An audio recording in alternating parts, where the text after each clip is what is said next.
all you literary legends and luminaries. Today's episode of Booksmart is Wild Ones, a sometimes dismaying, weirdly reassuring story about looking at people, looking at animals in America by Jon Mooallem. If you haven't already guessed, I adore animals. I was going to introduce you to my dog, Baby. She was going to be my brief co-host, but that didn't work out. So here's a clip of her saying hello. There we go. Say hello. You have to say hello to the camera. See? Say hello. In any case, we got Baby after my cat died, Kippy. We had Kippy for 14 years. We've always had a pet for the last 23 years, and I couldn't take it anymore. So we got Baby. When I was little, aside from Barbie, stuffed animals were my favorite toys. I had over 300 of them by the time I was in junior high. I thought they were real, that they had feelings too. I saved my money for garage sales, rescuing all the animals that were soon to be homeless, and if I bought a new stuffed animal at a store, I apologized to all the ones I didn't buy, feeling bad because I picked only one, hoping all the others weren't sad because they had yet to find a home. You can imagine I transferred these feelings onto real animals. I'm the person who slams on their brakes for bunnies and birds and especially squirrels. I feed my squirrels, whom I call babies, because any little furry animal is a baby to me. I even give my squirrels holiday nuts for Christmas. I worry when I see lost pet posters, how the animals at the zoo feel being trapped and watched all day, and how dogs and cats really feel about wearing sweaters and hats. Animals have always made me happy. When I passed this book on an end cap at Barnes & Noble during one of their triple stamp days, I couldn't resist this little guy on the front. And then I realized it was the book John Green mentioned in his Anthropocene reviewed book. I always think it's serendipitous when I find books that are referenced in other books, as though it's a sign I am meant to read this particular book at this particular time. Wild Ones is a fascinating read which puts a spin on how we think about conservation and wildlife and our role in their demise and survival. Jon Mooallem dedicated the book to his daughter. She was only about 1 at the time he wrote the book. By the time she's 30, will polar bears be extinct, looked at as we look at and view dinosaurs? He admits at the beginning of the book that he had no idea bringing his daughter with him would change what he saw as he watched people watching, protecting, debating animals. The book is divided into 3 parts: polar bears, Lange's Metalmark butterfly, and the whooping crane. But it is about so much more than those 3 animals. Mooallem's observation of polar bears occurs in Churchill, Manitoba. Churchill became the go-to spot for polar bears after National Geographic filmed a bear documentary there in 1982. In fact, that film put polar bears on the cuteness map. Much of this section on polar bears deals with people of Churchill, those that live there and those that are actively trying to save the bears. But that's the interesting part, the part about saving the bears. It's much more complicated than we realize. They're not supposed to feed the animals and have little if any interaction with the bears. Yet the bears are starving. Should they ship them elsewhere? Save them by putting them in a zoo? What's even more complicating is that not everyone with their hands in the bears, so to speak, believe that climate change is the problem that is limiting the polar bear's environment. The polar bear became the poster child for climate change because we think it's cute. We don't care about bugs and plants, those that are becoming extinct at alarming rates. It's political how species end up on the endangered list and those that we actively try to save. And it's all about how the media presents these animals. Majestic and innocent cougars are endangered. When their population rises and 2 people die from attacks, they're killers and baby snatchers.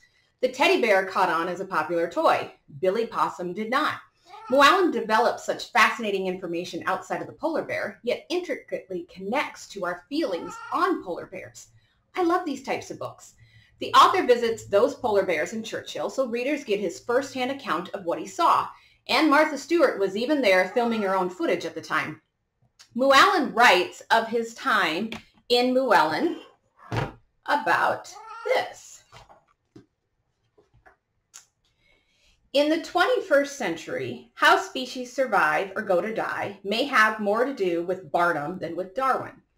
Emotions matter. Imagination matters.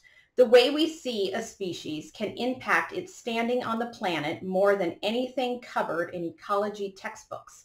And so suddenly, the question on the tundra was, what did we all think that we were seeing when we looked at these bears?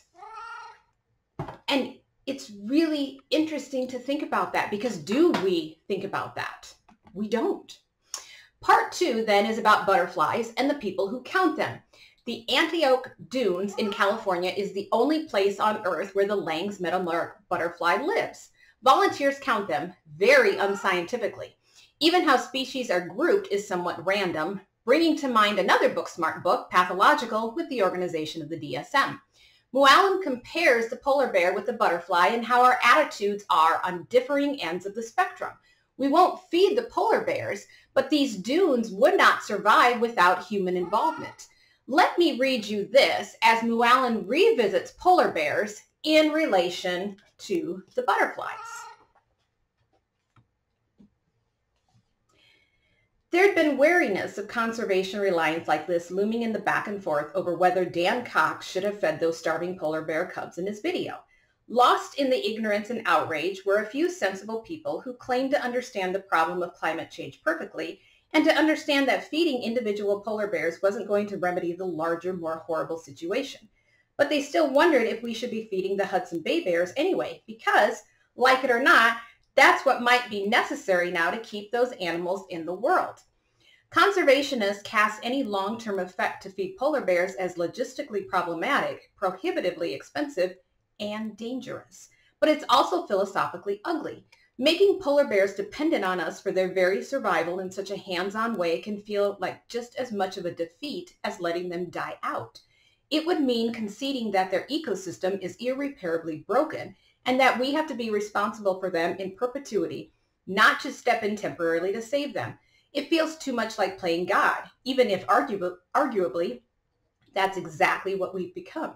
After all, we're the ones who upset so many ecosystems in the first place. We override the natural course of evolution when we endanger species too, not just when we try to save them. So how do we decide what to do with endangered species? And who decides? Scientists, environmentalists, celebrities, the media? Mooallem describes shifting baseline syndrome, which means every generation starts with a new baseline in terms of species. We never get the bigger picture because we're only dealing with the numbers in our generation. A psychologist labeled this environmental generational amnesia. We then gauge the changes we see, not really what's been done in past generations. Ultimately, Mooallem states this in regard to saving the Metalmark butterfly. The experiment challenged the meaningfulness of defining subspecies by their appearance. It also challenged the meaningfulness of conservation based around those definitions. After all, it might be possible to capture Mormon metalmarks from Mount Diablo and, through the same kind of selective inbreeding, conjure butterflies that look exactly like Lange's metalmarks all over again. This happened naturally 6,000 or 10,000 years ago, but it could, hypothetically, be done artificially too, tweaking the butterfly's appearance over several generations to meet the description of Lange's in the literature, the same way American Kennel Club breeders refined the noses and coats of purebred dogs to meet the written descriptions of each breed. It begged the question, what, by saving the Lange's metalmark butterfly, would you actually save? Good question. The last section of the book deals with whooping cranes. The whooping crane population dwindled to about 30 in the 1940s. We are now up to about 275 today, which is, and I quote from the book, one of the most extraordinary turnarounds in conservation history. Long story short, a couple people fly planes and a whole ground crew lead the birds on Operation Migration. It takes about 4 months to fly from Wisconsin to Florida and usually ends shortly after Christmas. Much of this section deals with the trials and tribulations of the crew as they try to lead these whooping cranes to their migration spot. It's bizarre, fascinating, inspiring, and even a bit crazy. He also discusses Joan McIntyre's plight to save the whales. One of the paradoxes is that we don't want humans to interact with animals, yet if we don't, they'll die. Yet if they come to rely on humans, they can't support themselves. Is it a no-win situation? Mooallem gives you so much information and lets you think on it. This isn't a book about climate change. It's not a book about conservation. It's not an anti-hunting book or a vegetarian book. That's what makes this an incredibly successful, thought-provoking book. It shows our contradictory nature in terms of saving species or not putting species on the endangered list. It shows how we care about the cute ones, but not the ugly, slimy, scary ones. How groups of people will spend their time and effort and money to save a species. How companies latch onto cute symbols to sell merchandise. How the media latches onto those same symbols. How we care more about some animals than others, and where should our priorities lie? We oppose solar panels and wind farms because of endangered tortoises and birds, yet such solar panels and wind farms would help the whole planet. The solutions to our numerous problems are never as straightforward or easy as they seem. The author does a fabulous job in revealing such conundrums to the reader, and that's why everyone should read this book. If you are open-minded and willing to look at different perspectives, Wild Ones will force you to stop and consider the natural world. A world we simultaneously kill and save. A world where people rule, where animals suffer, yet some of those same people dedicate their lives to make small differences in the animal world. It's not about debating those hot-button issues or developing conspiracy theories or pointing blame, which is a rarity in this day and age. It's about how we see animals, how we interact with them, how we value them or not, and what, if anything, we're willing to change about our day-to-day lives to help preserve their existence. And even then, we debate if any species is ever worth it in the end. I adore books that force me to reconsider the world in which we live. Books that open up new worlds of information and perspectives that enhance my own thinking, my own life, and how I interact with the world. Best of all, by thinking about wild animals, we learn about ourselves. Mooallem writes, "I'm convinced by the stories that we use wild animals to tell about ourselves. The best of us are cursed with caring, with a bungling and undying determination to protect whatever looks like beauty, even if our vision is blurry." When I'm stopped in the middle of a city street that has a speed limit of 40 miles per hour, and we're all stopped, not because of a traffic jam or an accident, but because geese are crossing the road. These geese are quick. In fact, they lollygag, dawdle, and stop as they cross 6 lanes of traffic. These geese restore my faith in humanity because no one is honking their horns. No one is swearing or swerving or suffering from road rage. We're still patient as we wait in our cars for these birds to cross the road. Once all the birds have reached the other side of the street, we drive again toward our destination, not appearing to suffer any meltdowns as we get on with our day. A day that was briefly put on hold as a gaggle of geese traveled to their own destination.